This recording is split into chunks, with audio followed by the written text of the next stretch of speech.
저희가 지난 주 삭개오의 이야기에 이어서 오늘은 이 누가복음 7장의 한 여인의 이야기를 함께 나누려 하는데, 삭개오의 이야기와 오늘의 이야기의 첫 구절이 이상하게 이렇게 매치가 됩니다. 오늘은 36절에 보면은 뭐라고 나옵니까? 예수님이 한 바리새인이 예수께 자기와 함께 잡수시기를 청한다 라고 얘기하고 있습니다. 그리고 이에 바리새인의 집에 들어가 앉으셨을 때에 라고 얘기하고 있죠. 우리가 지난주 삭개오의 이야기에서도 삭개오라는 사람이 예수님을 자기 집에 초대했다, 그리고 예수님은 그 초대에 응하셨고, 아니죠, 사실 내가 너희 집에 유하야겠다라고 예수님이 먼저 말씀하셨죠. 그래서 예수님이 삭개오의 집에 가셨고, 그것을 통해서 삭개오의 인생이 변화되었어요. 그런데 오늘 이 이야기에서도 한 바리새인이 예수님을 자기 집에 초대한 것으로 이야기가 시작됩니다. 우리가 지난주의 말씀을 생각해 보면 예수님이 누군가의 집에 들어간다라는 것은 사실 흔한 일이 아니며, 예수님이 이 바리새인의 초대에 응하셔서 간 것 역시도 사실 흔한 일이 아닙니다. 왜요? 우리가 알고 있는 예수님과 바리새인의 관계는 어떤 관계이죠? 예수님은 바리새인에 대해서 이 독사의 자식들아 라고 하면서 계속해서 그들의 교만함과 위선에 대해서 책망하시는, 그리고 바리새인들은 어떻게든 예수님에게 흠집을 잡아서 지금 민중들에게, 그 유대 사람들에게 인기가 있고 뭔가 그들을 선동하고 있는 저 사람의 이 인기를 떨어뜨리려고 혈안이 되어 있는 그런 관계가 바로 바리새인과 예수님의 관계이잖아요. 그렇지 않습니까? 그런 관계 속에서 이 바리새인의 집에 예수님이 가신 거다라는 겁니다. 그리고 실제로 저희가 읽은 이 36절에서 50절까지의 이야기에서 제가 오늘 이야기의 주인공이 한 여인이라고 했지만, 어쩌면 이 한 여인과의 대화보다 바리새인과의 대화가 더 중심 이야기인 것 같습니다. 그래서 저는 오늘 한 여인에 대한 이야기를 함과 동시에 그 여인의 이야기의 시작점인 이 바리새인의 이야기도 함께 하려 합니다. 이 바리새인의 초대를 통해서, 그리고 이 집에서 일하는 일을 통해서 우리는 어떤 예수님을 만나게 될지 여러분 기대하시며 오늘 이야기를 함께 나누었으면 좋겠습니다. 자, 우리는 지난주에 삭개오의 이야기를 했고, 오늘은 이 바리새인, 이 사람의 이름은 시몬이라고 뒤에 나오죠. 바리새인 시몬의 이야기를 시몬의 집에 있습니다. 이 시몬도, 그리고 삭개오도, 그리고 이 집에 찾아온 이 여인도 우리가 본문을 먼저 읽었기 때문에 알 수 있듯이 다 공통점이 있습니다. 무엇일까요? 이 세 사람의 공통점이 무엇일까요? 찍어보세요. 세 사람의 공통점, 예수님을 만났다라는 공통점이 있겠죠. 또요, 이 세 사람 다 예수님이 필요한 죄인이다라는 공통점이 있습니다. 물론 죄인이라는 공통점은 모든 인류의 공통점이긴 하지만, 삭개오도, 이 바리새인 시몬도, 그리고 이 여인도 다 예수님이 필요한 죄인이다라는 공통점이 있습니다.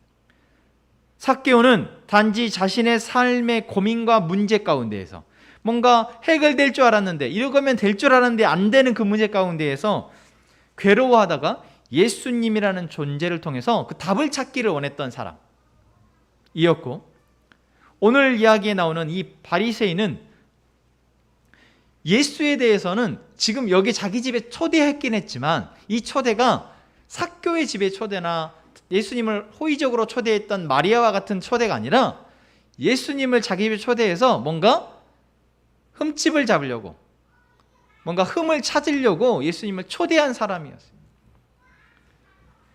왜요?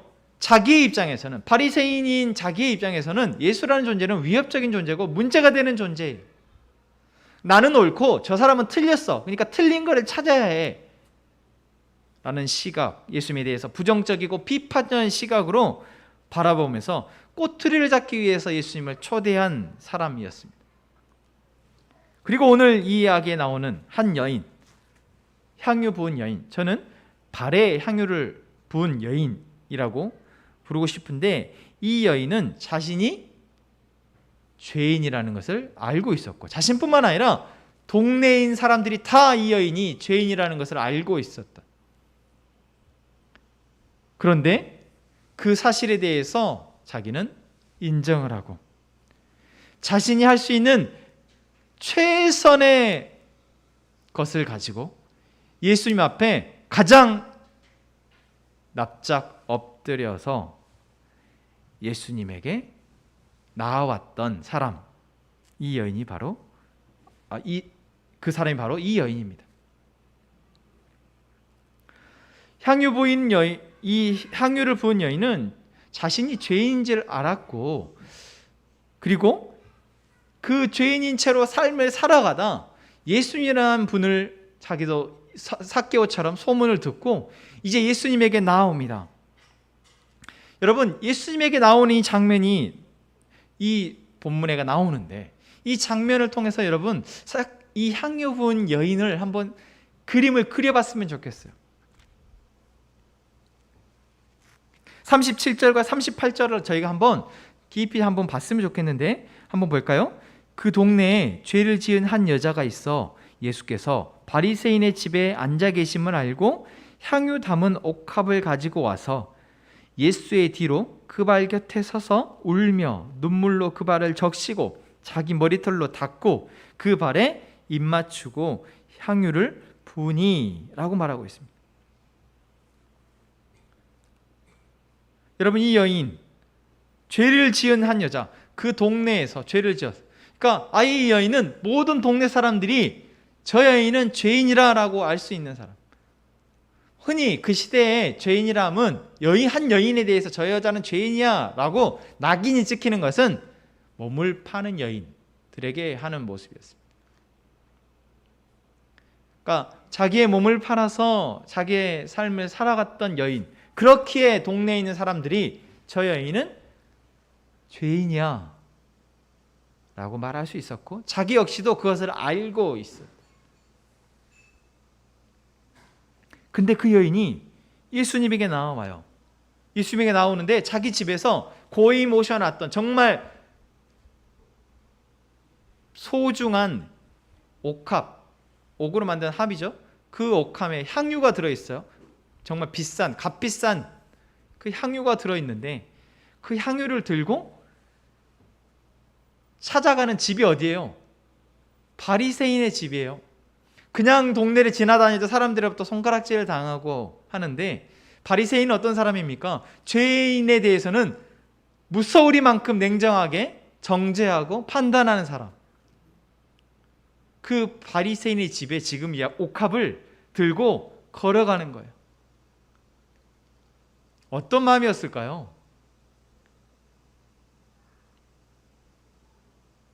그 문 앞에 들어서서 문을 여는 이 여인의 마음이 어떤 마음이었을까요? 그리고 문을 열었더니 거기에 사람들이 가득 있어요. 그리고 바리새인 시몬과 눈이 마주쳤을 거예요. 시몬의 눈이 무서운 눈으로 이 여인을 바라보겠죠. 그런데 그 시선을 애써 무시하고 이 여인은 예수님의 등 뒤로 가셔 오늘 말씀에 나온 것처럼 자기가 그 발 곁에 서서 울며 눈물로 그 발을 눈물로 적시고 자기의 머리털을 통해서 그 발을 닦고 그 발에 입 맞추고 자기가 가져왔던 향유를, 옥합을 깨뜨려서 예수님의 발에 붓는 거예요. 여러분, 이 그림이 그려지신가요? 이 여인이 어떤 마음이었을까요?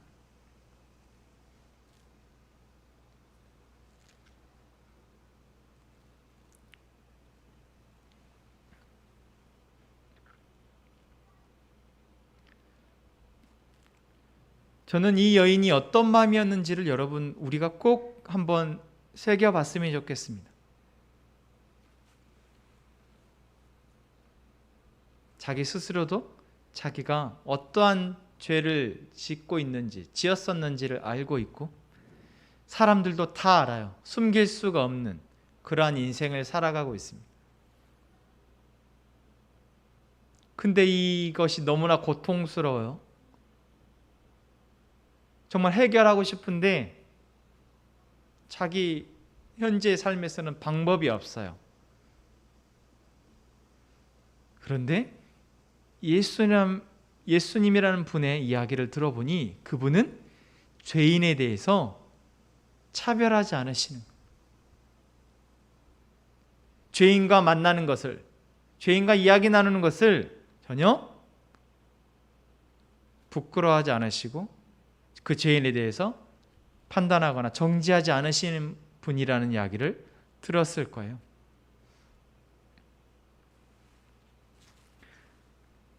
너무나 죄의 문제로 괴로워하는 이 여인은 아마 그 소문을 듣고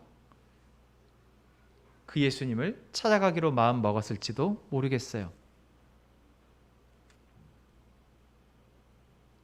그리고 향유를 들고 예수님을 찾아가죠. 가서 예수님 도와주세요 라고 말 한마디 하지 않아요. 여러분, 여기에서 저는 다시 한번 생각하게 되는 거예요.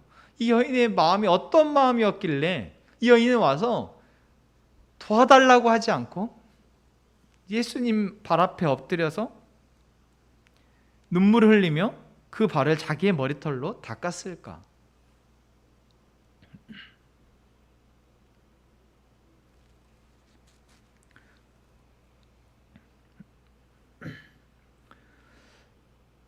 저는 이 여인의 모습 가운데 먼저는 이 여인은 자기의 죄에 대한 부끄러움이 있다는 것을 보게 됩니다. 자기가 지었던 죄에 대한 부끄러움이 있는 거예요. 다시는 그 죄의 모습으로 그 죄인의 모습으로 살아가고 싶지 않다라는 부끄러움이 있어요. 여러분, 오히려 부끄러움이 있는 사람은 사람들의 시선에 대해서 피하지 않습니다. 여러분, 그거 아세요? 우리가 참 잘못을 많이 하고 죄를 많이 짓잖아요. 그런데 진짜 자기가 잘못을 했고 죄를 지은 것에 대해서 부끄러워하는 사람은 자기의 잘못에 대해서 판단하거나 비판하는 사람들의 시선에 대해서 감내합니다. 감내해요. 저는 이 여인의 모습에서 그 모습을 보게 돼요. 자기가 저질렀던 그 죄, 자기가 살았던 그 삶에 대해서 부끄러워할 줄 아는 여인이구나.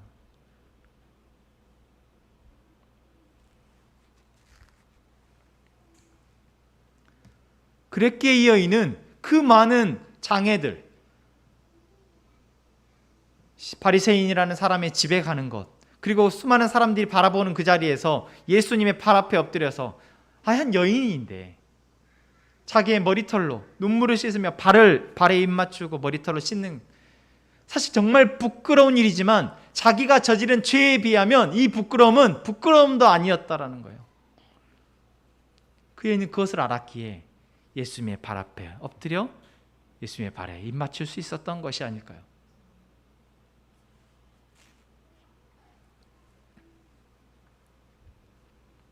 반면에 예수님을 초대한 이 시몬이라는 바리새인은 예수님도 이야기를 하시지만 이 여인은 자기의 죄에 대한 부끄러움을 가지고 이 여인 앞에, 예수님 앞에 무릎 꿇었지만 이 시몬이라는 사람은 예수님을 초대했지만 예수님을 손님으로 초대한 것이 아니라 예수님을 공격하기 위해서, 비판하고 비난하기 위해서, 꼬투리를 잡기 위해서 초대했기에 흔히 당시 유대의 풍습 가운데에서 손님을 초대할 때 그 손님의 발을 씻어주는 행위조차 하지 않았더라고요.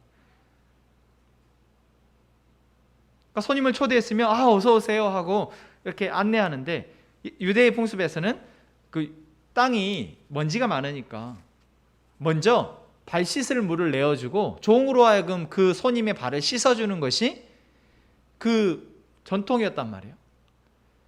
그런데 예수님에게는 발 씻을 물도 내어주지 않았다라는 거예요. 왜요? 자기는 예수라는 사람보다 더 의로운 사람이고 더 높은 사람이라고 생각했기에 바리새인은 그럴 발을 씻을 물을 내어줄 필요조차 여기지 않았던 것입니다.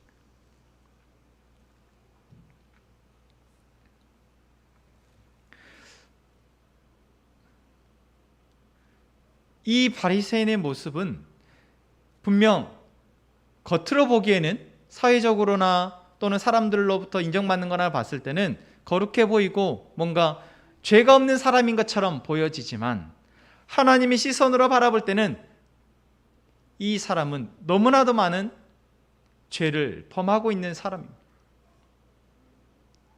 자기의 기준에서 사람들을 판단하고 정죄하고 그리고 비난하기를 서슴지 않는 이 바리새인의 모습, 그리고 자기가 죄인인 것을 인정하지도 않고 그것을 부끄러워하지도 않는 모습, 이게 바로 바리새인 시몬의 모습이었습니다. 너무나 대비가 되어지죠. 그렇게 예수님 역시 이 바리새인과 이 여인의 모습을 서로 대비합니다. 그래서 예수님이 오늘 한 비유로 이야기를 하시죠. 빚 주는 사람에게 빚진 자가 둘이 있는데 한 사람은 500데나리온의 빚을 졌고 한 사람은 50데나리온의 빚을 졌다.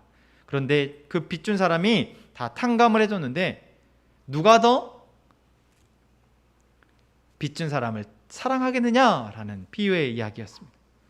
이 이야기에 이 질문에 바리새인은 당연히 더 많이 탕감받은 사람이 그럴 겁니다 라고 얘기하죠. 여기서 더 많이 탕감받은 사람은 누구를 이야기하겠습니까? 향유 부인 여인을 예수님은 비유하십니다. 그리고 50데나리온의 빚을 진 사람은 바로 바리새인을 비유하신 거죠. 근데 이것은 돈의 액수의 차이, 죄의 크기의 차이가 아니라 무엇을 말하고 있습니까? 누가 더 자기의 죄에 대해서 인정하고 그 죄가 큼을 고백하고 그 죄를 사해 주신 존재이신 예수 그리스도를 사랑하느냐를 묻고 있는 것입니다. 그러니까 이 사람은 간음을 했고 이 사람은 창녀, 몸을 파는 여인이었기에 그 죄가 크지만 내가 그 죄를 용서해 줬으니, 저 사람은 죄가 그렇게 큰 죄를 용서받았으니까 나에게 이렇게 크게 지금 사랑의 표현을 하고 있는 거야 라는 것을 말씀하고 있는 것이 아니다라는 겁니다.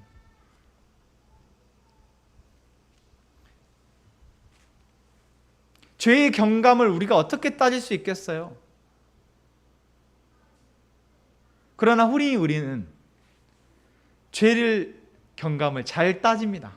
내가 지은 죄는 일단은 없다고 생각을 하고, 누군가가 잘못을 하거나 죄를 지은 모습을 보면은 아낌없이 그 사람의 잘못과 죄에 대해서 우리는 판단하고 비판하죠. 그러면서 우리는 우리 죄가 드러나는 것을 너무나도 두려워합니다.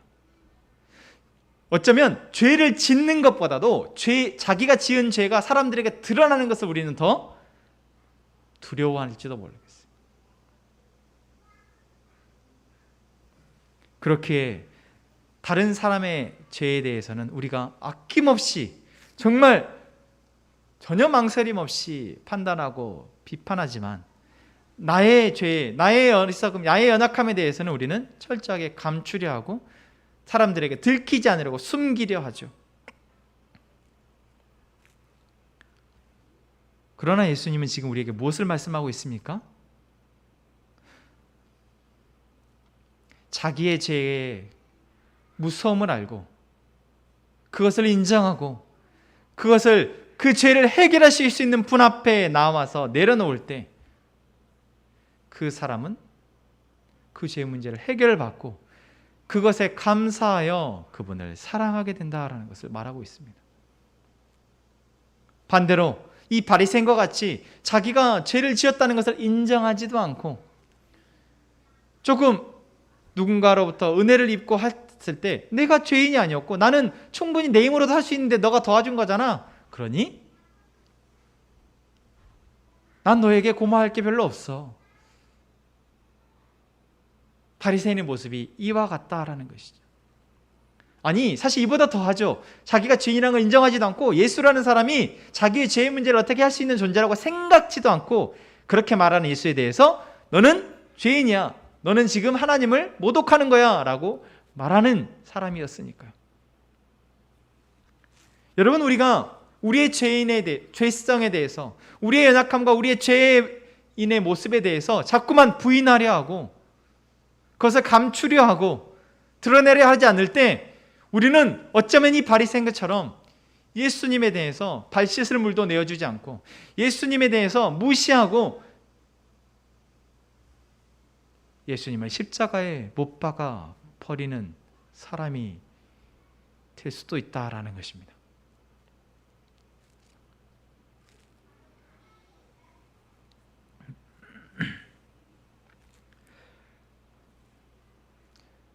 여러분, 예수님을 사랑하십니까? 왜 예수님을 사랑하시나요? 그냥 교회에 나오면 예수님이 좋은 분이시고 예수님을 사랑한다라는 찬양을 참 많이 하고 예수님을 사랑한다라고 해야 내가 예수 믿는 사람인 것 같으니까 예수님을 사랑한다라고 하는 사람도 어느 순간 익숙하게 그냥 예수님 사랑해요라고 말하게 되기도 하는 것 같습니다. 그러나 우리가 예수님을 사랑하는 것은 예수님이 우리를 먼저 사랑하셨기 때문에 우리가 그 사랑을 알고 그 사랑에 감사하여서 예수님을 사랑하는 것인 줄로 믿습니다. 요한 1서 말씀에 분명히 우리가 먼저 사랑한 것이 아니고 예수님이 우리를 사랑하셨고 하나님이 우리를 사랑하셨기에 우리가 그 사랑을 알고 사랑한다라고 고백하고 있습니다. 하나님이 우리를 사랑하시는 그 사랑이 무엇입니까? 이 여인과 같이 우리가 죄인이지만 우리가 죄인임을 알고서도 우리를 정죄하거나 판단하지 않으시고 우리가 우리의 죄의 문제를 고백하며 주 앞에 나올 때 우리를 안아주시기 때문입니다. 그 사랑 때문에 우리가 그 죄의 문제에서 그 죄의 구렁텅이에서 벗어날 수 있었기에 그것을 아는 우리는 예수님을 사랑할 수밖에 없는 것입니다. 우리를 살려주신 그분을 어찌 사랑하지 않을 수 있냐라는 겁니다.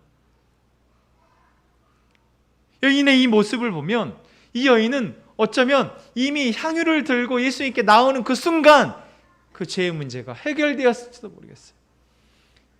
그랬기에 예수님을 보자마자 그 예수님 앞에 내가 내 죄 좀 어떻게 해주세요라는 말이 아니라 이미 나의 죄를 사하신 그분 앞에 엎드릴 수밖에 없었고 자기가 가져온 향유를 깨뜨려서 그분 앞에 바르고 자기의 무릎을 꿇고 예수님의 발 앞에 예수님의 발에 입 맞출 수밖에 없었다라는 것입니다.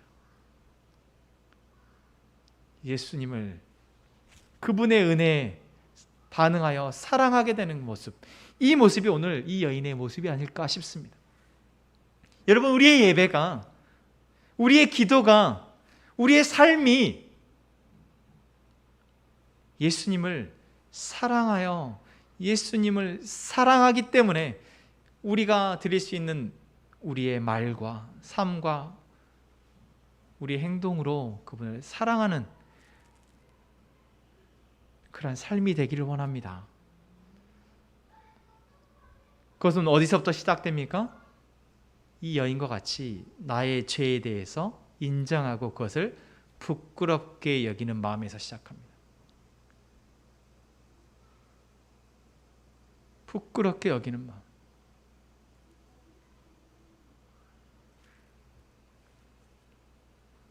부끄럽게 여기기에 그것을 내 스스로가 다른 사람이 야 너는 정말 수치로운 사람이야, 너는 정말 더러운 사람이야, 너는 정말 죄를 지은 사람이야 라고 손가락질해서가 아니라 내가 스스로 나의 죄에 대해서 부끄럽게 여기고 정말 이것이 너무나도 싫다고 여기기에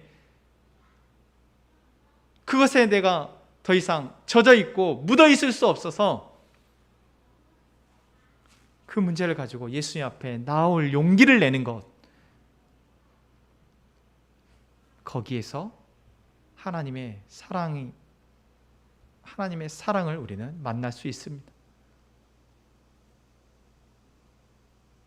저는 이 36절에서 50절까지의 이야기가 어쩌면 향유 부은 여인에 대한 이야기가 아니라 이 바리새인을 위한 이야기가 아닐까 싶어요. 그래서 이 세상에 향유를 부은 여인과 같은 사람보단 바리새인과 같은 사람이 훨씬 더 많기 때문입니다. 우리의 모습에서는 바리새인의 모습이 더 많아요. 어쨌든 나의 죄에 대해서, 죄를 짓지 않을 수 없으니 나의 죄에 대해서는 감추려 하고 사람들로부터 숨기려 하고, 혹시라도 누가 그것을 알아챌까 싶어 사람들로부터 오히려 더 그 사람들의 죄에 대해서 비판적이고 비난하고 정죄하기에 바쁜, 그것이 바로 우리의 모습이지 않냐라는 것입니다. 사랑하는 함께 행복한 가족 여러분,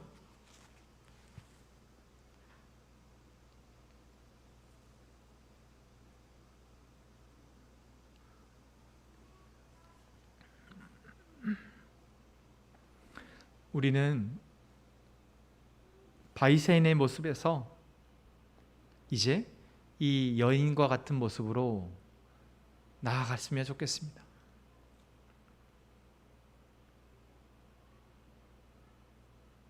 여러분 보십시오. 이 두 사람의 모습에서 여러분 이 결과가 보여지지 않습니까? 이 땅에서의 삶은 어쩌면 이 바리새인은 죽을 때까지 이렇게 자기 잘난 줄 알고 자기의 죄를 감추려 하며 잘 살아갔을지도 모르겠지만, 여러분 그 삶의 마지막 결국이 무엇입니까? 영원한 사망입니다.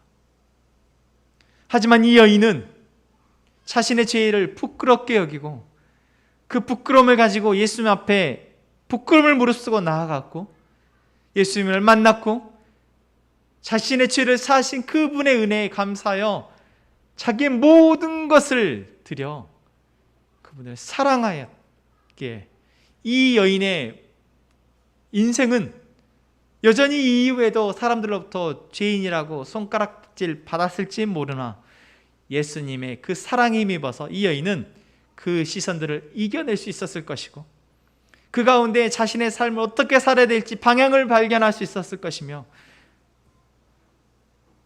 그렇게 자신의 삶이 마감되어졌을 때 영원한 하나님의 집에서 자신을 기다리시는 예수님을 다시 만날 수 있었을 것입니다.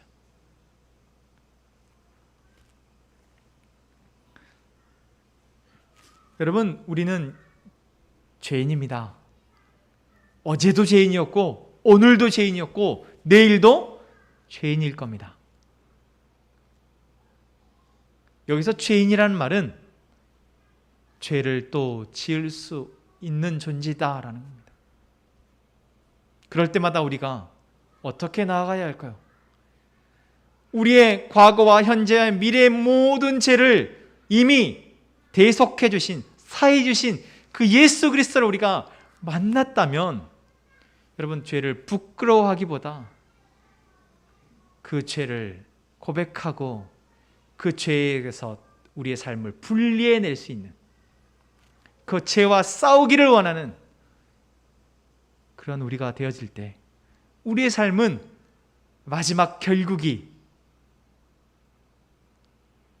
예수님과 함께 영원한 하나님의 나라에 거할 수 있게 되는 것이다라는 겁니다.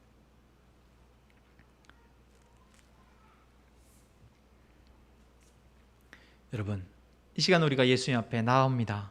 앞으로도 나아갈 겁니다. 어떤 마음으로 나아가시겠습니까?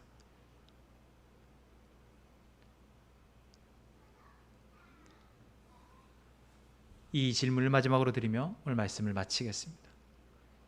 이 시간 함께 찬양하며 그 질문에 답을 주님 앞에 찬양으로 고백하는 이 시간 되기를 원합니다.